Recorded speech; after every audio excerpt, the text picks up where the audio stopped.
Olá, turma, estamos de volta. Então, vamos continuar nossa história sobre a civilização egípcia, né? Essas curiosidades dessa belíssima civilização, né, do passado, mas que ainda vamos dizer, atiça a nossa curiosidade. A aula passada foi sobre as pirâmides, né? Espero que vocês tenham gostado, né? E agora a gente vai estudar um pouquinho sobre o faraó, sobre o poder do faraó no Egito. O faraó é um título atribuído aos soberanos do Egito. Né? Os reis do Grande Egito, na época, eram chamados de faraós. Era o título dado a esse soberano do Egito. Os faraós eram reis do Antigo Egito, possuíam poderes absolutos na sociedade, decidindo sobre a vida política, religiosa, econômica e militar. Como a transição do poder no Egito era hereditária, ou seja, passar de pai para filho, o faraó não era escolhido através do voto, mas sim por ter sido filho de outro faraó. Dessa forma, muitas dinastias perduraram centenas de anos no poder. Então, naquela época era interessante, né, que as mulheres tivessem filhos do sexo masculino, né, para dar continuidade a esse poder no Antigo Egito. Toda vez que morria um faraó, quem assumia era o filho, mesmo que ainda fosse um menino, né? Eles davam um jeito, né, de aquela criança ser auxiliada por alguns sacerdotes, alguns governantes, e aí para que a dinastia pudesse continuar no poder no Antigo Egito. Na civilização egípcia, os faraós eram considerados deuses vivos. Os egípcios acreditavam que esses governantes eram filhos diretos de Deus Osíris. Osíris era o deus maior, o deus do bem. Portanto, agiam como intermediário entre os deuses e a população egípcia. Mas na frente a gente vai estudar a religião egípcia e vocês vão ver todos esses deuses. Mas, só para vocês terem uma ideia, como o faraó era considerado no Egito, então ele era considerado um verdadeiro deus vivo, né? Onde ele tinha todos os poderes absolutos.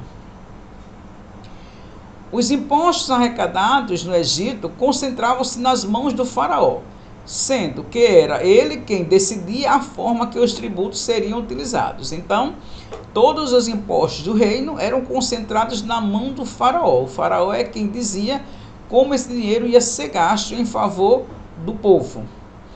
Grande parte deste valor arrecadado ficava com a própria família do faraó, sendo usado para a construção de palácios, monumentos, compras de joias, etc.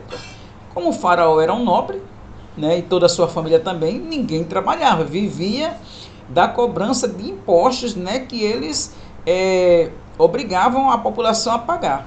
Então, a grande parte desse dinheiro era investido principalmente na família do faraó. Outra parte era utilizada para pagar funcionários, escribas, que eram aqueles que sabiam ler e escrever e faziam a contabilidade do Palácio Real, militares, que eram aqueles que faziam o exército, sacerdotes, né, os grandes homens dos templos, administradores. Então, esses povos que faziam, vamos dizer assim, ao grupo elitizado no Antigo Egito, eles recebiam ótimos salários e faziam a manutenção do reino. Então, o dinheiro, grande parte, era utilizado para isso. As pessoas mais pobres não recebiam salário, né? Trabalhavam, se sustentavam e ainda pagavam impostos para o faraó no Antigo Egito. O faraó, vocês estão vendo que ele geralmente segura, né, alguns adereços, que a gente vai ver o que significa. Ali um chicote, símbolo de poder. Então, o chicote significa que as pessoas estão sob as ordens, sob o poder do faraó, e quem não obedecer, né, como já diz o próprio símbolo, é castigado. A serpente sagrada, símbolo do poder do rei. Então, a serpente ali, acima da cabeça, significa o poder do faraó. O cetro, símbolo de poder também. O cetro ali, olha, todo rei geralmente tem uma coroa e tem um cetro, né, que é símbolo de poder. No caso aí, ele tem aquele turbante, né, com a serpente acima, e um cetro, né, feito geralmente de ouro, com uma pedra azul chamado lápis lazuli, que era muito encontrado na África, onde eles trabalhavam todas essa ornamentação aí que cobria o faraó. Barba postiça, símbolo de imortalidade. Geralmente no egípcio eles tiravam todos os pelos, diziam que acumulava doenças, piolhos e outras coisas mais. Então, geralmente as mulheres usavam perucas, né, porque tinha a cabeça raspada, e os homens tiravam todo o pelo do corpo. Até essa barba que eles usavam aí era postiça.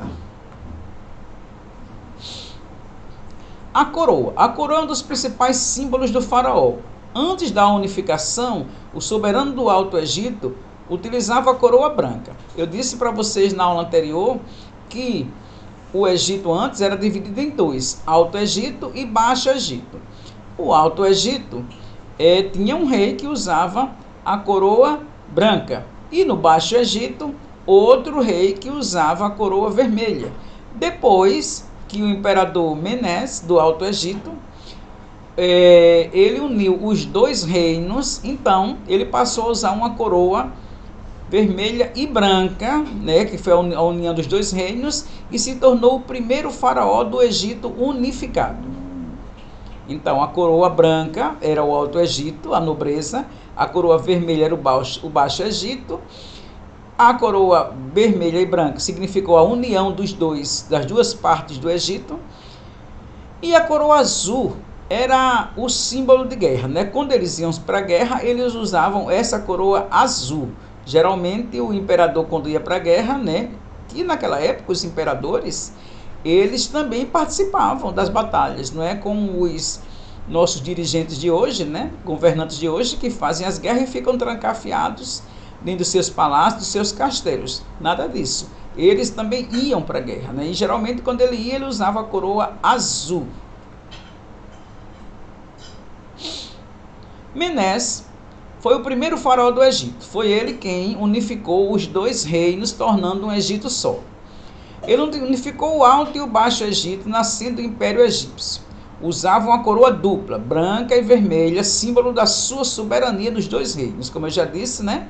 Aqui vocês estão vendo, olha, a coroa dele branca e vermelha, né? Dando soberania para os dois reinos. Por volta do ano 3200 a.C., o rei Menes do Alto Egito conquistou o Baixo Egito, unificando os dois reinos. Menes tornou-se então o primeiro faraó e o fundador da primeira dinastia. O que é uma dinastia? Dinastia é uma família de reis, rainha, príncipes e princesa, onde o poder, o trono, vai passando de geração para geração. Então é uma dinastia, né? O rei morre, aí o filho assume, se torna o rei. E aí vai passando para a família inteira, né, aquele poder, e isso é uma dinastia. Ramsés II foi um dos faraós importantes também no Egito.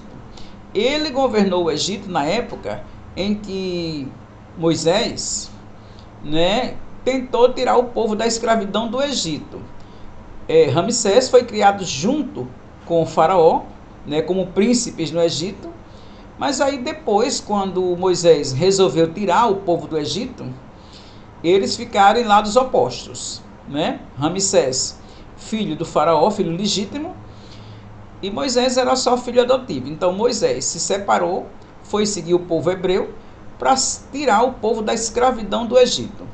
Então esse Ramsés, né, foi que reinou nessa época, que não queria que o povo saísse do Egito, e veio toda aquela história das pragas que a gente vai ver mais adiante, ainda nesse capítulo, mas não na aula de hoje, né? Porque esse capítulo do Egito ele é um pouquinho grande, mas é uma história muito boa de se estudar. O seu reinado foi o mais famoso da história egípcia. Teve várias esposas, mas a mais importante foi a rainha Nefertari, que o substituía no trono quando este se ausentava em campanhas militares. Naquela época era comum o imperador ter várias esposas, mas tinha aquela principal.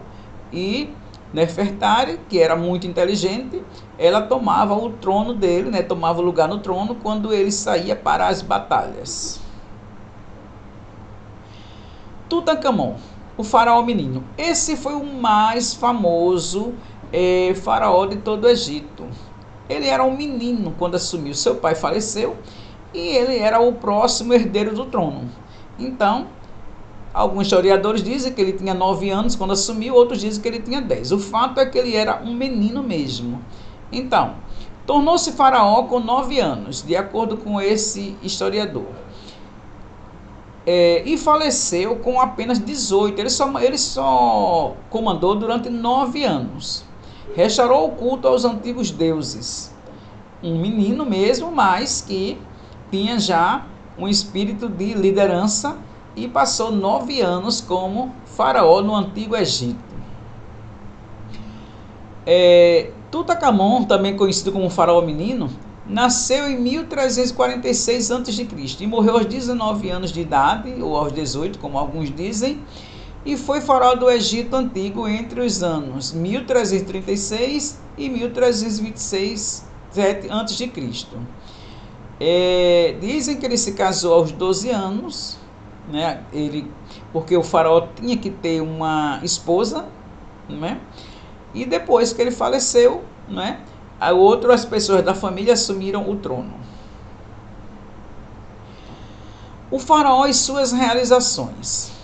Então, aqui eu fiz uma seleçãozinha de alguns faraós importantes. Tutmés conquistou boa parte da Núbia e ampliou, através das guerras, territórios até a região do rio Eufrates. Naquela época, os faraós se sentiam realizados quando eles colocavam todo o seu exército para conquistar outros territórios, claro que eles iam junto, e todas essas conquistas significavam glórias para o seu nome. Tutmés II consolidou o poder egípcio no continente africano após derrotar o reino de Macari. Então, naquela época era muito comum colocar o nome dos filhos, primeiro, segundo, terceiro, quando era um imperador notável. Então, na herança de que ele herdasse toda aquela coragem, todo aquele desempenho, então tem Tutmés I e Tutmés II, que era filho de Tutmés I. Ramsés II buscou estabelecer relações com os hititas, conseguindo fazer o reino egípcio obter grande desenvolvimento e prosperidade. E, por fim, Tutancâmon, né, que foi o faraó menino, governou o Egito de 10 a 19 anos de idade, uns dizem que é 10, outros 19, o fato é que ele era um menino. Quando morreu, provavelmente assassinado. A pirâmide deste faraó foi encontrada por arqueólogos em 1922. Dentro dela foram encontrados, além de sarcófago e da múmia, tesouros impressionantes. Naquela época, quando os faraós morriam, eles eram sepultados junto com seus tesouros. Os egípcios naquela época acreditavam na reencarnação e acreditavam também que quando o faraó voltasse à vida, ele não estaria pobre, não estaria na miséria, por isso os seus tesouros eram enterrados juntos.